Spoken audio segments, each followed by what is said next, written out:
G'day crew, and welcome to this segment of my multi-part video on catching live bait on a Sabiki rig. In this video I'm going to talk about how to keep it alive once you caught it so that it's still alive when you come to use it. There's not much point in catching live bait and putting it down dead. First of all, this is the live bait tank that is built into my current boat. I had a live bait tank on my previous boat as well, and we contrived to keep live bait on the boat that I had before that, although I didn't have a built-in tank for it. But anyway, talking about this one, this is a live bait tank that's built into the boat, and it's a bit on the small side for keeping much in the way of live bait in there, but there's a few things you can do to try and help that along and keep the bait alive in the smaller tank. This is something I built onto the intake for the live bait well. Because the intake faced towards the back, when I was travelling along, even if I had the pump running, there was no water going through the live bait tank. And it only took me one trip to realise what was happening, and my 2/3 of my live bait was dead by the time I got out to my fishing spot. So I put this on to alleviate that. My previous boat had a similar system, and we'll get to something like that in a minute. This thread here is the intake for the live bait well. So I threaded on these fittings from Bunnings.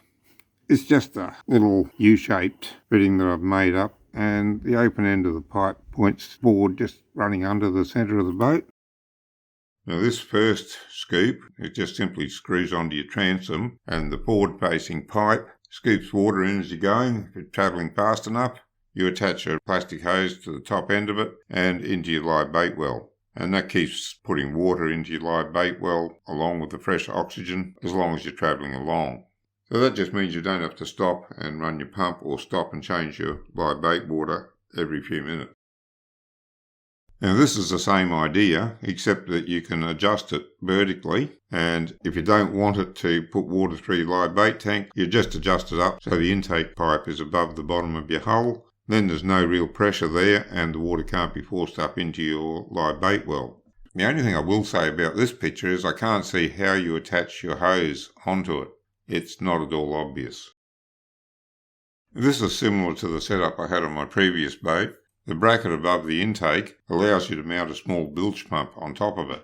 And what happens there is the intake forces the water through the bilge pump. The bilge pump doesn't have to be running. The pressure of the water just runs through the bilge pump, up through the pipe and into your live bait well. And when you're stopped, you can turn the bilge pump on and that pumps water up into your live bait well. So best of both worlds there, and pretty similar to the setup I now have on my boat. But if you're overnighting, most of these pumps aren't designed to run 24/7, meaning that you can run it for a short period, but then you're supposed to turn it off and let it cool down before you run it again. I've seen some pumps said you can run 10 minutes and then let it cool for 10 minutes. Some say you can run it for half an hour and then let it cool.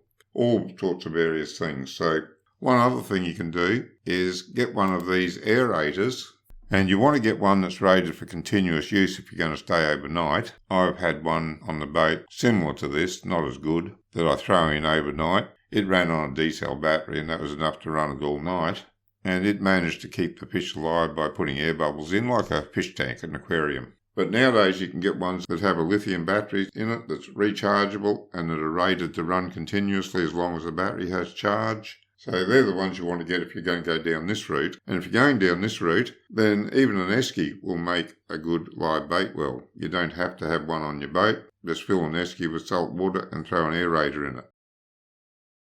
And if you want to get really fancy with an aerator, these sorts, they have a rubber suction caps on the bottom. You stick them in your live bait well or in your esky. You attach them to your 12-volt battery in the boat with a couple of alligator clips, and they'll aerate the water, which keeps the bait alive. But if you're going to go down this path, just be careful what you buy, because I've seen some of them that are rated to run only for 30 minutes at a time and then they have to be turned off. I've seen others which don't mention any limits on the runtime. So if you're going to buy one, just find out what the runtime limits are before you purchase. Being a submerged motor, I would have thought the water would keep it cool enough that it didn't have a runtime limit. But obviously that's not the case, since some of them do state a runtime limit. So something to be aware of if you're going to go down this path.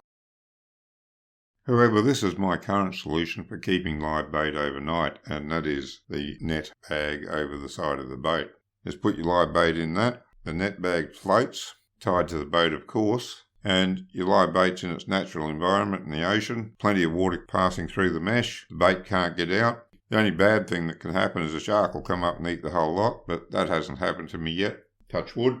And the bait's as good as gold the next morning. Now the only caveat with that is make sure you don't mix your bait species with another species that's going to eat it. For instance, you can put a whole heap of pike in there. They don't seem to be bothered about sharing the bag. But if you put pike in there with something else like herring or squid, and the pike will eat the herring, or the squid will try to eat the pike, or the pike will try to eat the squid, come morning you're not going to have all your bait there. Another factor about purchasing one of these nets is I purchased the expensive high-end one for a couple of reasons. One reason is that it's a larger net, so the bait's got more room to move, you can have more bait in there, and it's not going to be crowded. But the main reason is that the one that I got is a rubberized mesh. I've seen much cheaper versions that are just normal mesh, and I've even seen some cheap versions that have a collapsible metal mesh. I wouldn't have any of that, mainly because species like herring and some of the other species are very susceptible to damage. The rubberized mesh doesn't damage them. And it's the same reason you have a rubberized mesh on your bait scoop for getting the bait out of the live bait well. Don't use a normal mesh scoop for that. Get the rubberized mesh so you don't damage your bait. You have to look after the bait to get the best fish. So if you're going to buy one of these meshes, buy a good one. Link in the description for a few that you can evaluate and decide which one suits you. And that's really all I've got to say about keeping the bait alive.